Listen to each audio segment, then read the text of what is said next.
নমস্কার বন্ধুরা, তোমাদের সবাইকে আমার ইউটিউব চ্যানেলে স্বাগত। আজকে আমি গঙ্গাসাগর ভ্রমণের কিছু দৃশ্য দেখাচ্ছি।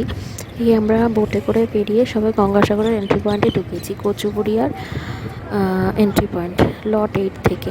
আমাদের গাড়ি ওপারে ছিল পার্কিং প্লেসে, আর এপারে আমরা লঞ্চে করে বেরিয়েছিলাম। পার হেড 9 রুপিস করে লেগেছিল।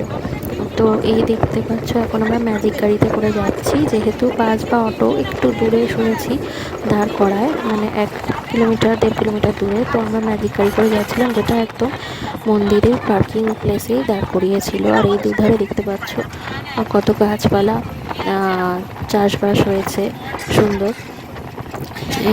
আর রাস্তাটাও খুব সুন্দর ছিল, নিট অ্যান্ড ক্লিন, পরিষ্কার রাস্তা। আর এই দেখতে দেখতেই আমরা যাচ্ছিলাম। রাস্তাটা অনেকটাই ছিল, প্রায় 40 মিনিট থেকে 45 মিনিট মতো লেগেছে। আই থিঙ্ক 40 মিনিট মতো হয়তো রাস্তাতে লেগেছে। আর এই আমরা ঢুকে গেলাম মেন কপিলমুনি যাওয়ার রাস্তাতে। এখানে অনেক টেন্ট হয়েছিল, তখন সংক্রান্তির সময় পুণ্যার্থীরা থাকবে, তাই জন্য চারপাশে টেন্ট হয়েছিল। আর এই কপিলমুনির আশ্রমের বাইরের ফটো, আমি ভেতরের ফটো তুলতে পারিনি। তো যেহেতু অনেক রেস্ট্রিকশনস থাকে, তাই আমি ফটোটা দিতে পারিনি। আর এই গঙ্গাসাগর বিচ।